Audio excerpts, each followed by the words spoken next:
Good evening, friends, and welcome to Sleepy Time Tales, a podcast intended to help you sleep. Do you find your mind plagued with the stresses of modern life, especially when you're laying yourself down for a restful night?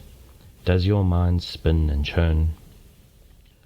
Follow my voice down the path towards a restful night. Listen to me tell a story that will keep your mind from wandering to your daytime problems, the ones that you can't solve right now, and that will probably be easier to solve with a solid night's rest.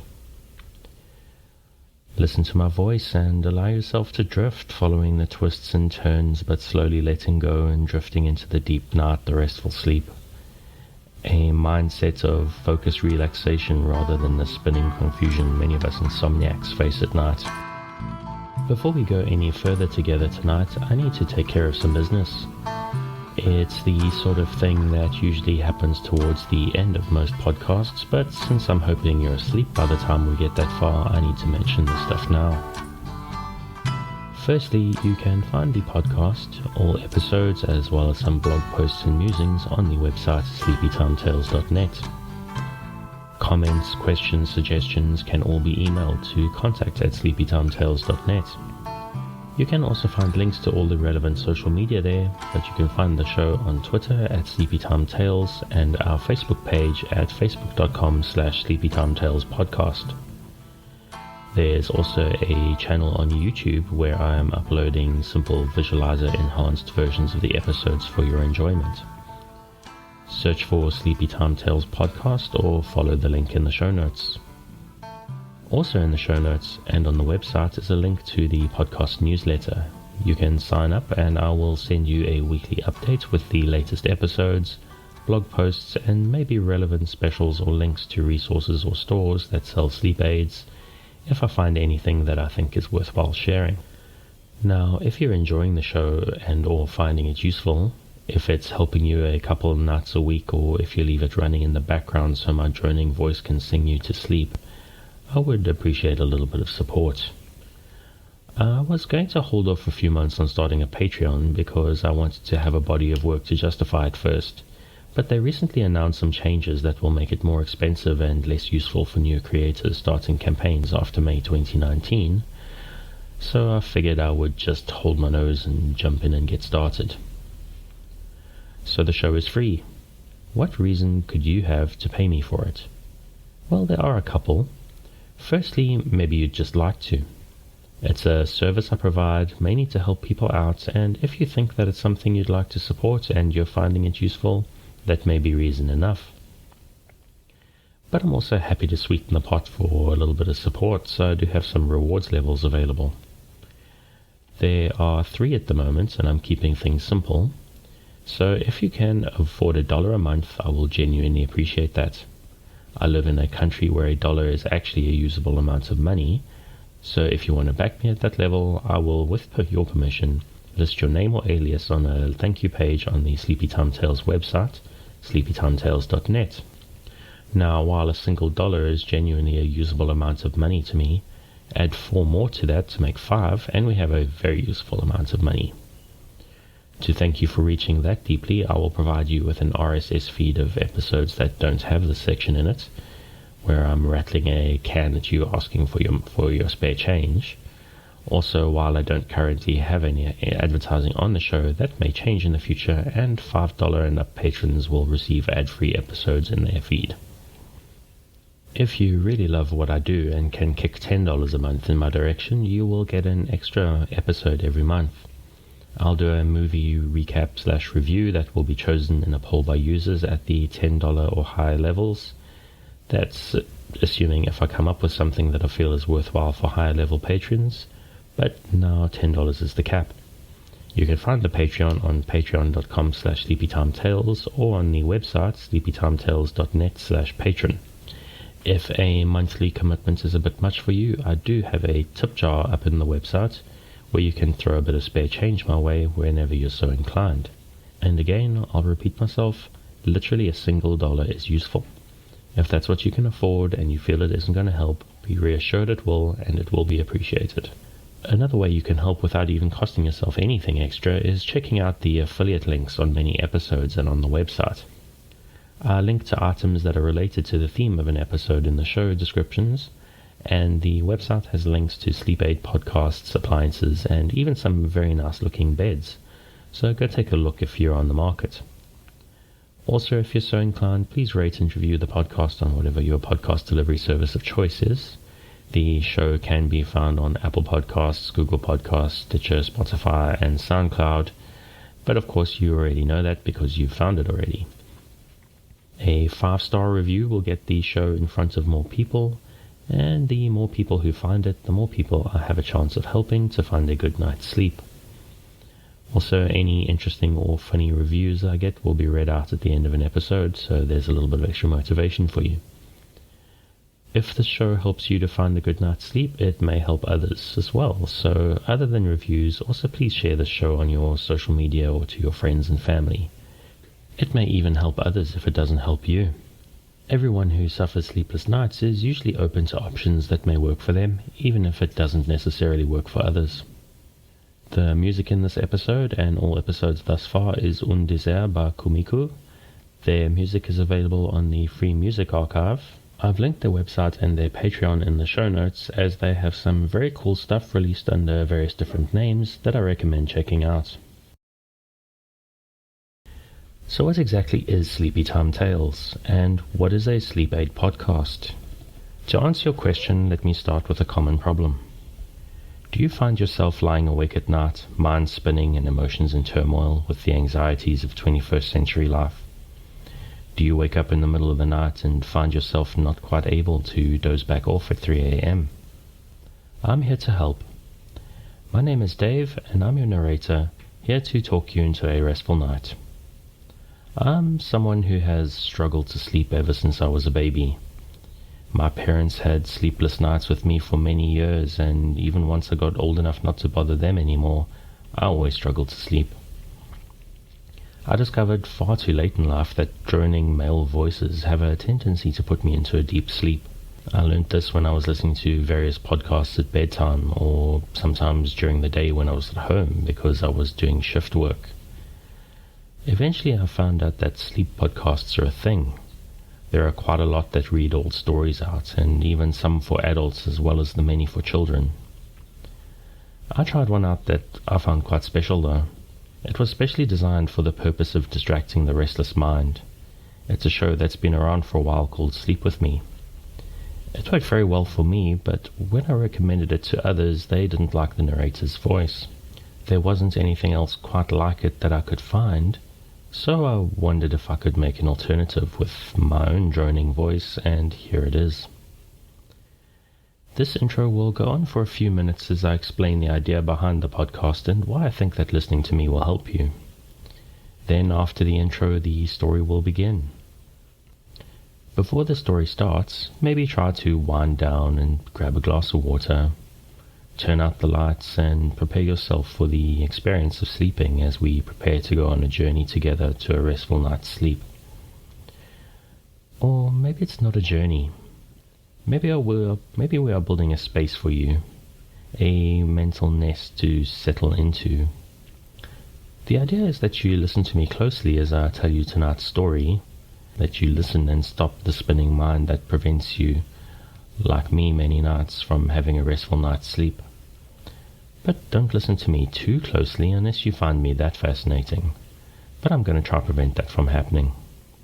The story I will tell is going to be a mix of confusing, boring, and a little pointless, and hopefully it creates a state of mind of peaceful resignation, an acceptance of the state of mind, a lack of resistance to the arms of sleep as they reach out to you. It's important, though, not to force it. Allow the process to happen naturally. Just keep a light mental grip on the thread of my voice and allow the natural need to sleep to slowly wind you down. Listen to the sound of my voice as I tell you a tale. I'm starting to settle into a plan of action for this podcast after a few weeks of experimenting.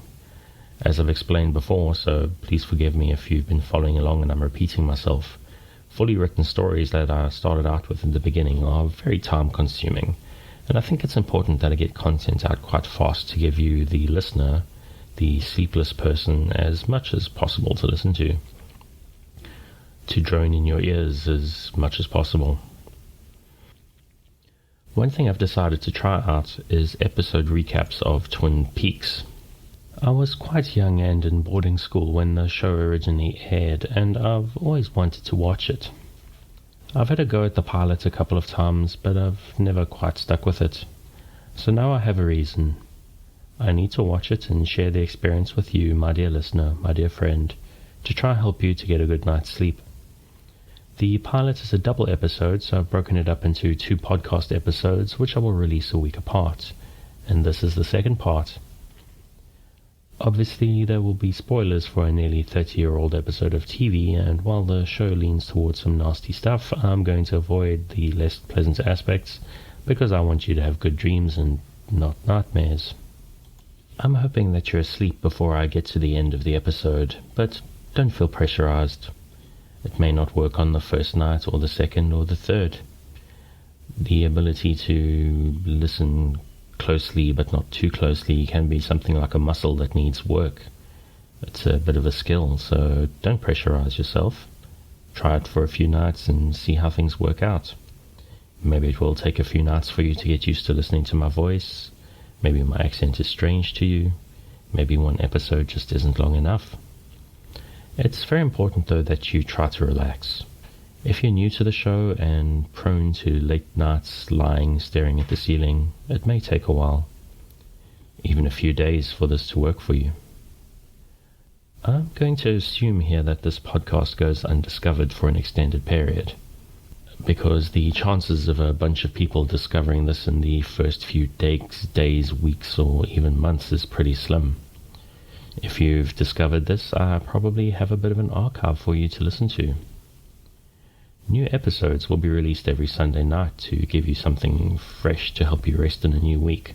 And in my first few weeks and months, I'm going to try to release a few extra episodes to help build up an archive, to give you, the listener, a night's worth of stories to leave running in the background if that's what works for you.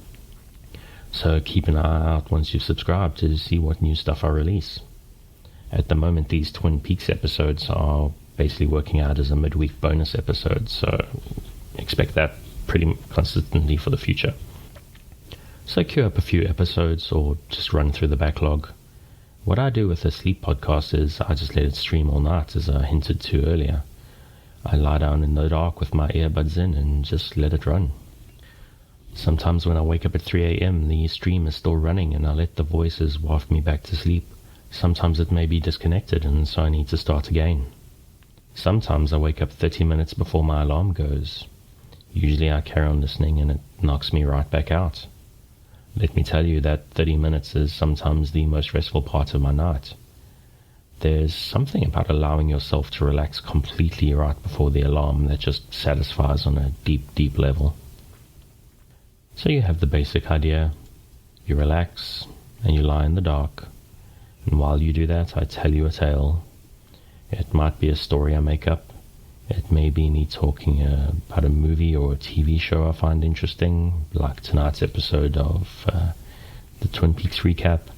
I may get some weird news stories and waffle on for a while about those, like our first episode, which was based on a news story about a toddler that apparently spent 3 days with a bear lost in the woods.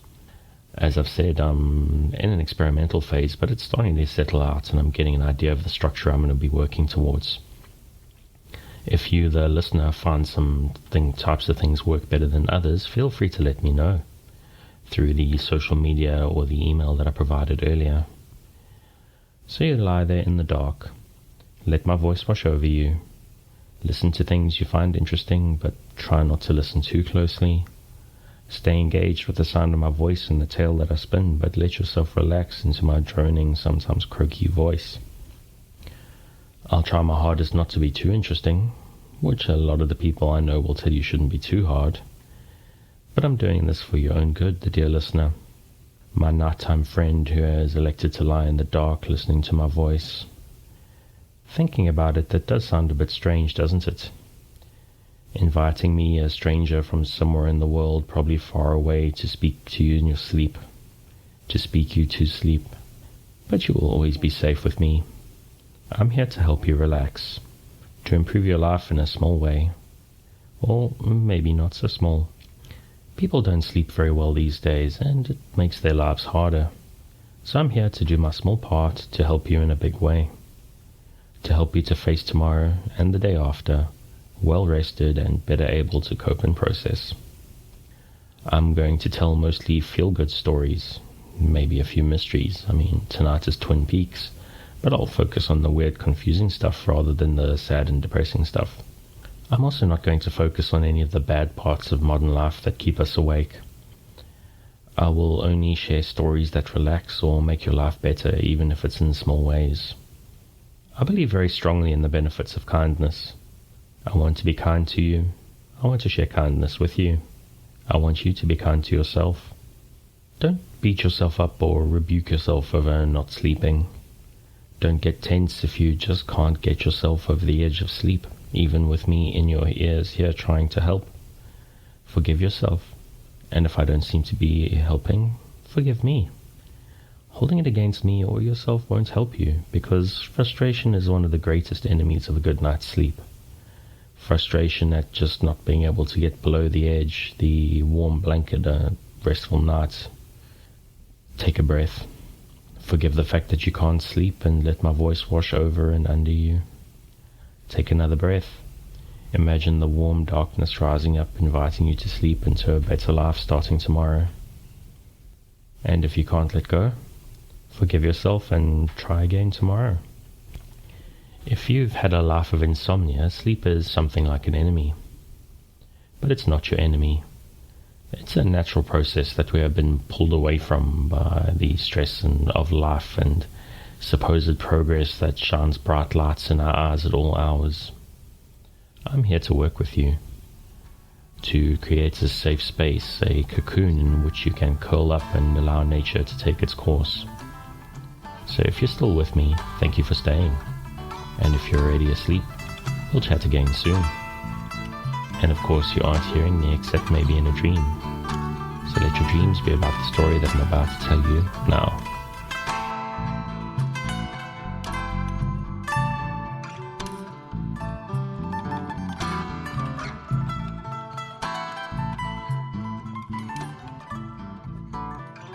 We return to the events of Twin Peaks in the hospital room of Ronette Pulaski, who they believe was another victim of the person who got Laura Palmer.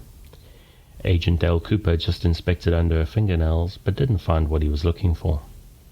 She mutters something in her sleep, which maybe I should have tried to make out what it was, but everybody looked quite surprised, and I don't think anybody actually could make it out either. As he leaves the hospital, the elevator opens on another floor where there's a bearded doctor who has what looks like... he has earplugs that, to be honest, look like tampons stuck in his ears.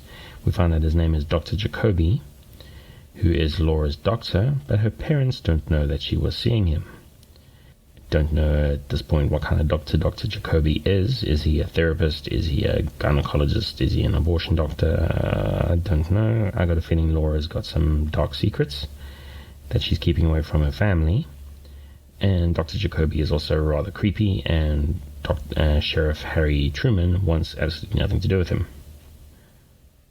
They go to the coroner's office to have a look at what's up there. For some reason, the lights are flashing, and they're trying to do an autopsy with flashing lights, which I'm no medical professional, does not seem like the best of ideas, or easy, or enjoyable, or probably particularly effective in any kind of way. But what do I know? I'm just a dummy talking on a microphone. In the process, Cooper asks to check Laura's nails. The lights are flashing, and he gets quite excited when he sees something under the nails. He digs very deep under the one nail, and if you're someone who's ever had something stuck on your nail, it's kind of a creepy thing to look at. It's really just made my skin crawl. I'm sorry I'm even mentioning it. While he's doing this, he's talking to the dictaphone. He says he's found the same thing. Pulls out a very small, looks like a piece of paper or piece of very thin wood with the letter R on it. Cooper looks at Harry and has one very creepy look on his face and tells Sheriff Harry S. Truman that we have a lot to talk about. We have Donna pulling into the gas station to see Ed. He gives her a hug. As I said, people are very expressive in this town. It seems very friendly. They mention Bike Boy, who we find out his name is James. He's been and gone, but Ed promises to give... Ed gives Donna a note from James that he left earlier when he was there, being stared at by the one-eyed lady obsessed with drapes. The note that Ed gives Donna says, "We'll meet at the Roadhouse after 9:30. While Donna is there, a car pulls up with a young man with long blonde hair and a red jacket who seems like a huge jerk. And I guess he seems to be Donna's boyfriend. He gets there and he orders her down to the sheriff's office to support Bobby, that's my handwriting, to support Bobby for being arrested for killing their friend. Donna points out that Laura was her friend as well, and she's more upset about the fact that she's dead than the fact that Bobby was arrested for it. We again have Eye Patch Lady showing evidence that she's really into the drapes because she's getting quite aggressive at the fact that they haven't been hung yet. Ed and Donna both agree that they really know how to pick 'em when it comes to romantic partners. We now go from there to the police station again, where Cooper and Harry are digging through the evidence from Laura Palmer's room. Harry says, "We haven't found the key yet for the diary," but Cooper just pops it open without any difficulty. I mean, I don't know why they were so obsessed with getting a key for it. Those things are generally not very robust, and it's evidence in a murder investigation. I don't think anyone's going to be upset about a broken lock on a dead girl's diary. They glance through the diary. They look at the last entry. Laura mentions that she's nervous meeting Jay and that they had asparagus for dinner and she doesn't like asparagus. Typical diary stuff, except for the meeting with Jay, which is plot runs thick. Plot thickens, rather. They find a plastic envelope with a white powdery residue in it and a key in the diary, which seems to be a safe deposit key. Cooper thinks that the white powdery residue in the envelope, little baggy thing, is probably cocaine, which Harry S. Truman, sheriff, finds very surprising because, of course, Laura's a good girl and there ain't no drugs in his town. At least I'm assuming this. He doesn't actually say anything. He just finds the whole thing quite surprising. We cut now to a scene at a train, which seems to have been set on fire, because it's half of it's red, half of it's black, and falling apart. We have crying deputy, who is once again crying. We find out his name is Andy, because he speaks to Lucy on the radio, and Lucy's very sweet and very kind to him, despite the fact that he seems to cry at everything. And he says, "Please tell Harry I didn't cry this time." But we found where it happened, which I assume is the murder of Laura and possibly the attack on Renette as well. We go to a scene now where Cooper is busy interrogating Bobby. She had been studying at Bobby's house for the evening, but when they're finished, she drove home herself. Unfortunately, at that point, nobody knew where Bobby was, including in the morning when he should have been running or going for football practice. Cooper does mention that Laura and Bobby had had a fight the week before, and Bobby loses his temper. He seems to be upset that anyone more upset at people thinking that he killed Laura than at the fact that she is dead. Cooper gives him a creepy smile, and then starts playing a video of Donna and Laura dancing around, having a good time. Cooper asks Bobby, "Did you shoot the video?" And Bobby says no. He seems very excited at the existence of this thing. Cooper types in on a calculator quickly and shows it to Harry S. Truman, the sheriff. I just love the fact that the sheriff is called Harry S. Truman. I'm trying not to say it in full every time, but at this point I'm actually quite enjoying it. It's quite a fancy calculator, and he's actually typed in the words, "He didn't do it." Bobby's watching the video and says, "She wouldn't do that to me." As the camera zooms in very tight on Laura Palmer's eye, and the video stops at that point. Cooper says, "You didn't even love her," which is quite an accusation to throw at a young boy, but I'm sure Cooper's right, because Bobby is more upset about being accused than he is about the death of Laura. Now we're back at the hotel, where spoiled rich girl Audrey, who clearly is pretty much her role at this point, makes a huge mess with a coffee cup at the concierge and runs into the meeting room where the Scandinavian people, as I'm pretty sure at this point they're Scandinavian, being Sven and all, although I still don't know where the cheese eating thing comes from. Are Scandinavians notorious for eating cheese? I don't know. I know you get some Danish cheeses which are quite good. I don't know, but I mean, it still seems like quite a strange thing, but anyway, people are weird. She goes quietly in, although she is an attractive young girl, so she gets noticed and they all stare at her. They ask her if they can help her, and she tells them about the murder of Laura, her very good friend. We go back to the police station where Bobby is being released. Bobby's talking to Mike about getting his girlfriend in line, which of course is Donna, who's now speaking to the police. He mentions somehow he's got the idea that Laura was involved with a baka, which we don't know how that's happened yet, or how he made that assumption. But Lucy overhears what Bobby says, and Bobby looks back and looks at her. Cooper is talking to Donna and showing her the video, asking who made it. Donna, obviously lying, claims that a random hiker made the video.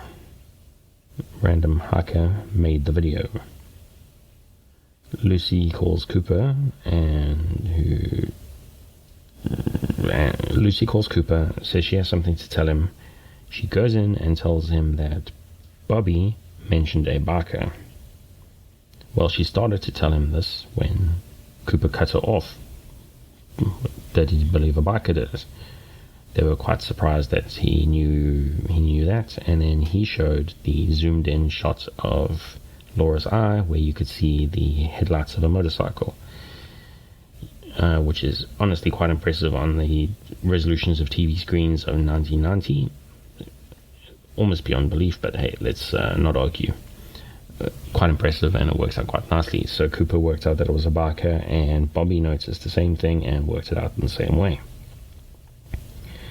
We cut back to the hotel where we are told the Norwegians are leaving. Okay, so I guess the cheese eaters, they somehow for some reason they're calling them Norwegians cheese eaters, which seems rather rude. I don't know the cheese history of Norway at all. Audrey is very excited by these people all leaving. She seems to be quite happy to have stuffed over Laura's dad and I assume her dad, who were very desperate to make a deal with the Norwegians. We go back to the burnt train where they're going through the inside with a flashlight. We see blood on the floor, we see clothing, and we see a mound of dirt with a necklace and half a gold heart. There's also a note saying "Fire, walk with me," and that's pretty much everything from inside there. I don't want to dwell on that stuff because some of it's a bit gruesome, but it's just a few clues about the site of the murder. We cut to Bark Boy James with the other half of the heart. Then we go to a young man who I think is Audrey's brother. There's a reference to him being 27 years old and in the 3rd grade, and Laura was tutoring him. He seems to have had developmental issues. Actually, that should have come up earlier. I must have missed the notes on that. He's wearing a native war bonnet, which in the 21st century will not be taken very well, and hitting his head on what looks like a model of the hotel. Quite a gorgeous model, actually. Looks like a lovely dollhouse. Then we cut to what turns out to be a scene in the bank where Cooper and Sheriff Harry S. Truman have tracked down Laura Palmer's safe deposit box. The viewing room, for some reason, has a large deer head sitting on the table in the middle of it, but we see where it had fallen off the wall. And oh yeah, that's just a reference to the head falling off the wall. They open the safe deposit box and they find a sort of, initially I thought it was a porn mag, but it actually looks like a sort of personal classifieds for adult entertainment sort of thing, and a whole lot of money. The Pulaski girl, Renette, there's a page in it marked where there's an ad for her to meet people, and it's been circled. We also see a shot of the house with the truck, the same house and same truck at the waitress from the diner's house, and we actually cut straight to them. Find out that the old man referenced, which initially I thought was her dad because she seemed very young, is actually her husband. So she's a married woman that Bobby is carrying on with on the side, and he's very upset that Laura was cheating on him, but of course he's a piece of trash himself. We see the shot of the house and the truck in the adult classifieds.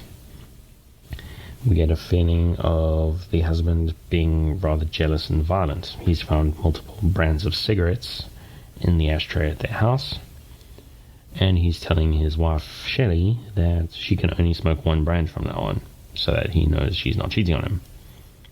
I mean, she is cheating on him, but he's also a jerk, so he does deserve it. Ed down at the gas station gets a call from the diner waitress. I did make a note of her name. What was it again? A pet lady, diner waitress, Norma. Ed gets a call from the diner waitress Norma, and he calls her sweetheart. They say that they're going to go meet at the Roadhouse at 9:30. It seems like quite a lot is going to be happening at the Roadhouse at 9:30 tonight. Okay, seriously, what is with this one-eyed lady and her obsession with the drapes? They're up now and she's pulling on the strings, opening and closing them. She seems very excited by them. We now have a town meeting. It looks like something out of Parks and Recreation, a whole bunch of interesting characters. The Asian lady, the owner of the mill, Josie Packard, comes in. They both agree that she's extremely beautiful, and we find out that Catherine, the cranky manager lady, who is a real mean piece of work, is Josie's husband's sister. She felt like she should have inherited the mill when Josie's husband passed away, and so she's very mean about the whole situation. The lights in the city hall start flashing, and there's a lady holding a log, which Harry S. Truman calls Log Lady. She's flashing the lights. The mayor stands up to start making a speech, but he stands up away from the microphone and looks very old and confused.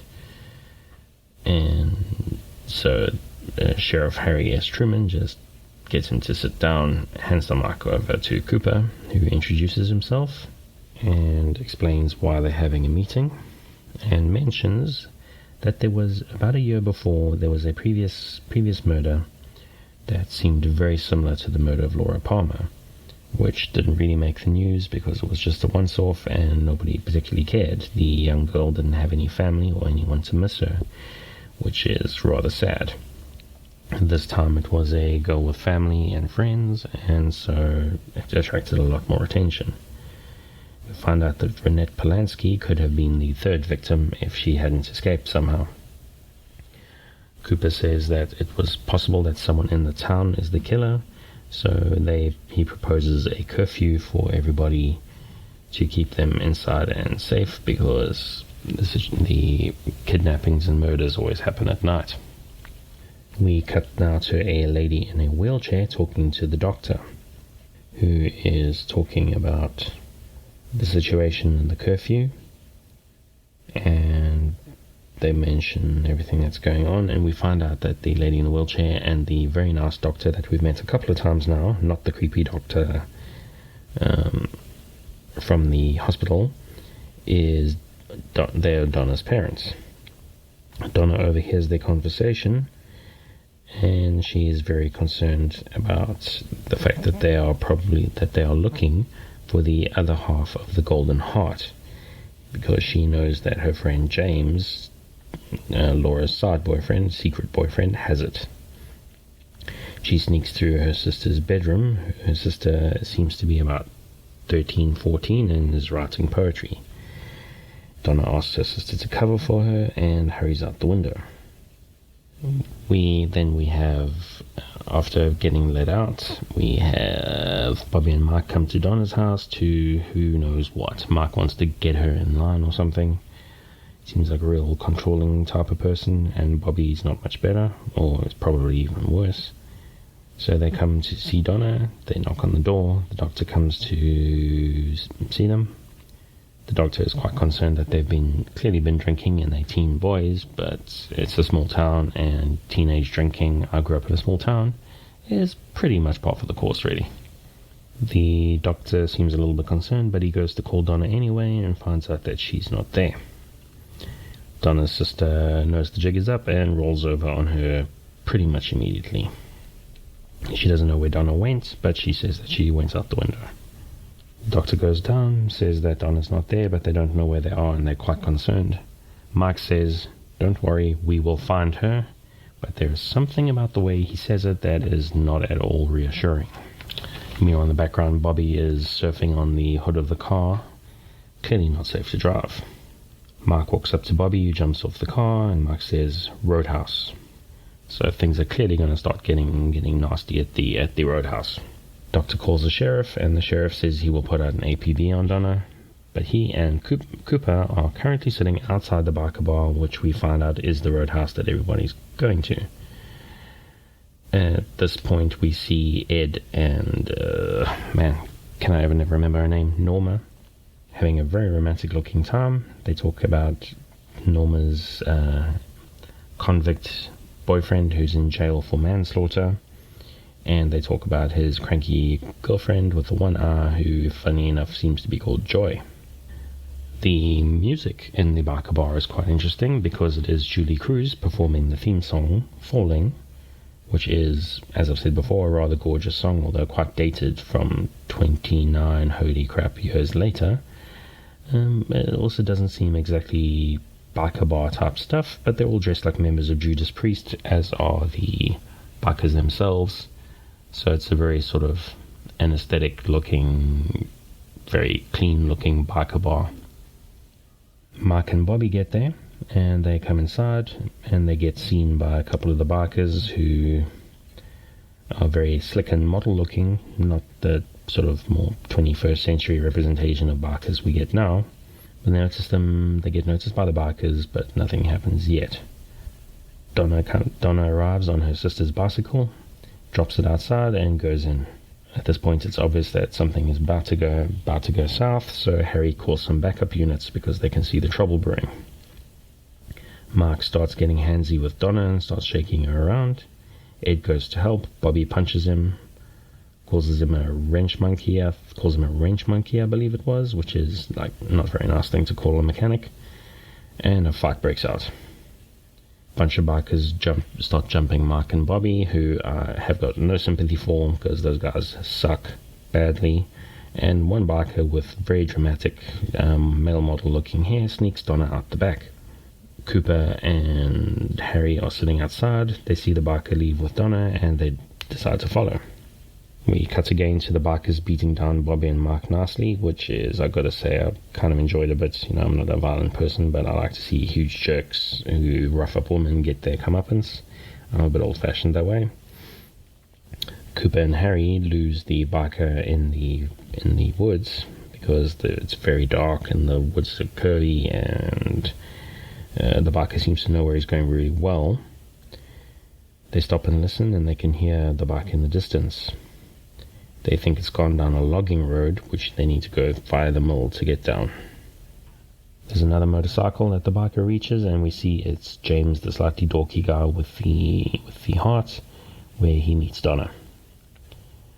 We find out that on the night of her murder, James was with Laura, and he has no alibi.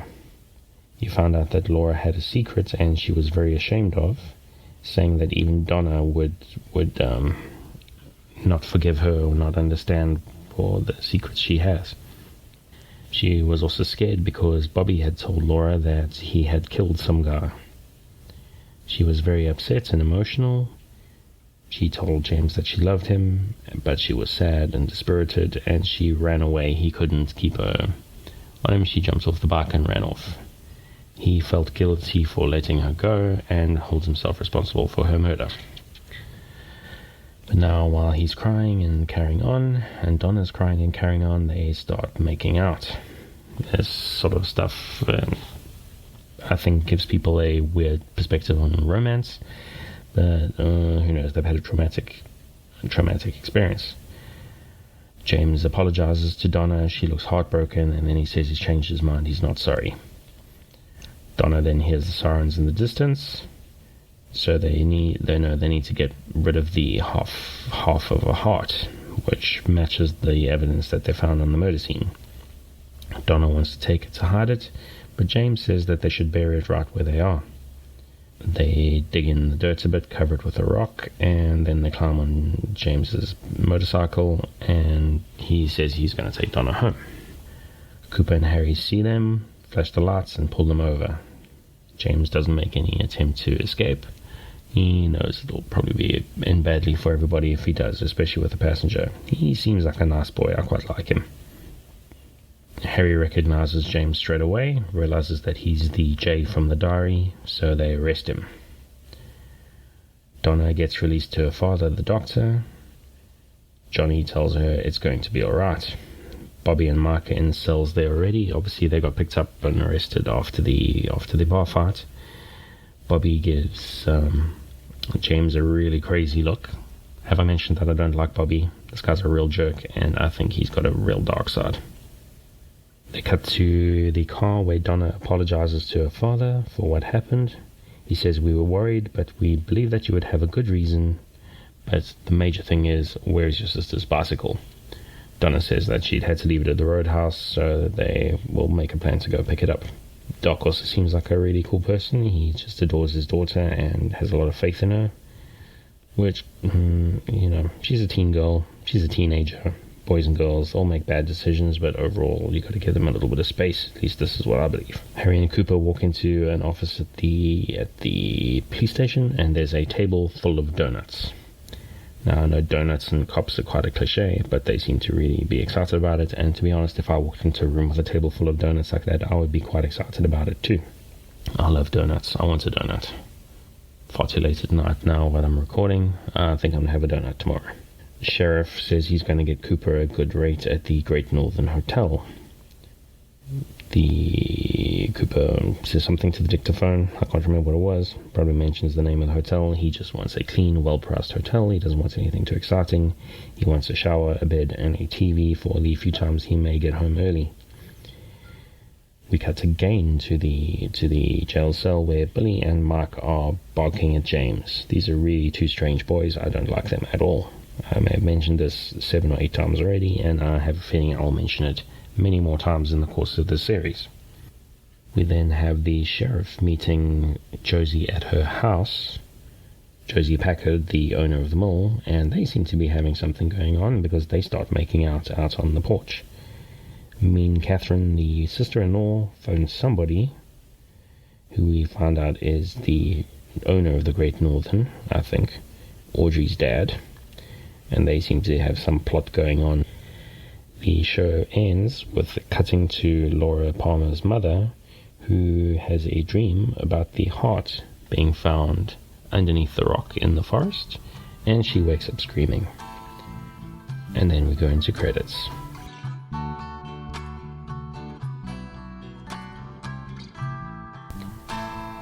Thank you for joining me on this episode of the Sleepy Time Tales podcast, the sleep aid podcast designed around a bedtime story to help you get a restful night. New episodes will be released every Sunday night to give you something fresh to help you rest in a new week. In my first few weeks and months, I'm also going to try to release a few extra episodes to help build up an archive, to give you, the listener, a night's worth of stories to leave running in the background. So keep an eye out once you've subscribed to see what new stuff I release. A reminder that the music for tonight is Un Désert by Kumiku from the Free Music Archive. Check out more of their work on their website and their Patreon, which you will find linked in the show notes. And good night and sweet dreams.